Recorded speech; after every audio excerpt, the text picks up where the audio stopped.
মাহমুদুল ইসলাম রনি উপস্থিত রয়েছেন। এই ইভেন্টটি সার্বিকভাবে ইভেন্ট ম্যানেজমেন্টের যিনি দায়িত্বে রয়েছেন আমাদের সাজু এখানে উপস্থিত রয়েছেন। উপস্থিত সাংবাদিক ভাইরা, ইলেকট্রনিক্স মিডিয়া, সোশ্যাল মিডিয়া, অনলাইনের অনেক ভাইরা আপনারা যারা উপস্থিত রয়েছেন, যারা আমার কথা শুনছেন, সবাইকেই সবার আগে বাংলাদেশ ফাউন্ডেশনের পক্ষ থেকে জানাই ঈদ মোবারক। ঈদ মোবারক। প্রিয় বন্ধুরা, আমরা আমাদের ভারপ্রাপ্ত চেয়ারম্যান দেশনায়ক তারেক রহমান,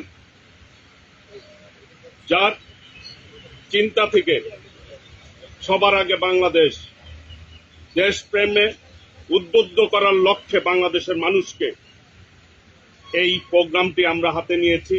ইতিপূর্বে আপনারাই প্রত্যক্ষ করেছেন, বিগত ফ্যাসিস্ট সরকারের সময় হিন্দি শিল্পীদেরকে এনে বাংলাদেশের বিভিন্ন অনুষ্ঠান করানো হতো জাতীয় দিবসগুলিতে।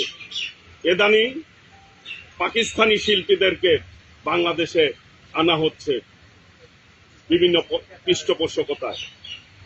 আমরা মনে করি ৩০ লক্ষ শহীদের রক্তের বিনিময়ে অর্জিত এই বাংলাদেশ, শহীদ রাষ্ট্রপতি জিয়াউর রহমানের ঘোষণার মধ্য দিয়ে অর্জিত এই বাংলাদেশ, ২ লক্ষ মা বোনের ইজ্জতের বিনিময়ে এই বাংলাদেশকেই আমরা বুকে ধারণ করতে চাই।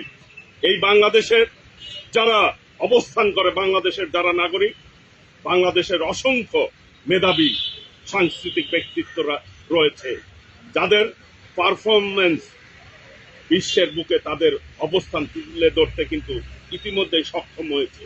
কিন্তু দুঃখের বিষয়, বিগত দিনগুলিতে এদেরকে পারফর্ম করার মতো সুযোগ বা পরিবেশ ফ্যাসিস্ট সরকারও করে দেয় নাই। ইদানিং যারা রয়েছেন তারাও কিন্তু এদেরকে পারফরমেন্স করার মতো পরিবেশ করে দেয় নাই। আমরা মনে করি বাংলাদেশকে আমাদেরকে জাগ্রত করতে হবে, বাংলাদেশকে আমাদেরকে প্রথমে তুলে ধরতে হবে। সকলকে মিলেই এই দেশটিকে আমরা এগিয়ে নিয়ে যাব। এই চিন্তা থেকেই বাংলাদেশের যে শিল্পী কেন্দ্র আছে তাদেরকে ব্যান্ডিং করার জন্যই মূলত জাতীয় দিবস উপলক্ষে আপনারা দেখেছেন গত 16ই ডিসেম্বর বিজয় দিবস উপলক্ষে সবার আগে বাংলাদেশ এই ফাউন্ডেশনের পক্ষ থেকে আমরা এইখানে মানিক মিয়াতে আমরা প্রোগ্রাম করেছিলাম। আপনারা সেটি ব্রডকাস্ট করেছেন, অনেকেই মিডিয়া পার্টনার ছিলেন, লাইভ করেছেন, সারা বাংলাদেশের মানুষ প্রত্যক্ষ করেছে এবং সবাই সাধুবাদ জানিয়েছেন। ওই দিনই আমরা ঘোষণা দিয়েছিলাম আবার 26শে মার্চ স্বাধীনতা দিবস উপলক্ষে সবার আগে বাংলাদেশ নিয়ে আমরা আপনাদের সামনে হাজির হব।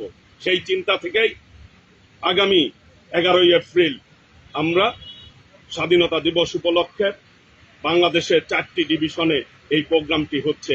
ঢাকা মানিক মিয়াতে, চট্টগ্রামের এম.এ. আজিজ স্টেডিয়ামে, খুলনা স্টেডিয়াম, আর রাজশাহী এবং রংপুর ডিভিশন মিলে আমাদের বগুড়াতে আলতুবুন্নেসা খেলার মাঠে অনুষ্ঠিত হবে।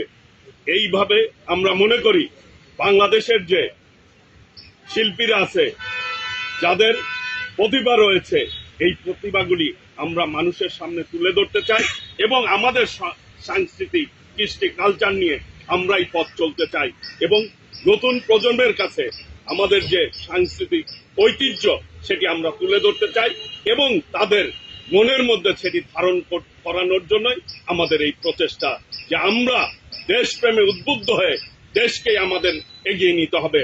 আগামী প্রজন্ম যাতে দেশের চিন্তা করে পথ চলে, সেটিই হচ্ছে আমাদের মূল উদ্দেশ্য এবং আমরা সকলকে নিয়ে এই প্রোগ্রামটি করছি। সেই জন্যই আমরা নাম দিয়েছি সবার আগে বাংলাদেশ।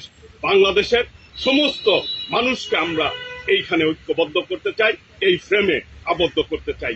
এটি হচ্ছে আমাদের প্রচেষ্টা।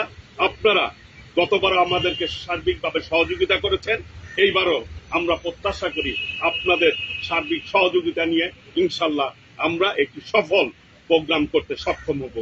এই কথা বলেই সকলকে ধন্যবাদ জানিয়ে আপনারা এখানে কষ্ট করে এসেছেন এবং আমাদের এই প্রোগ্রামটি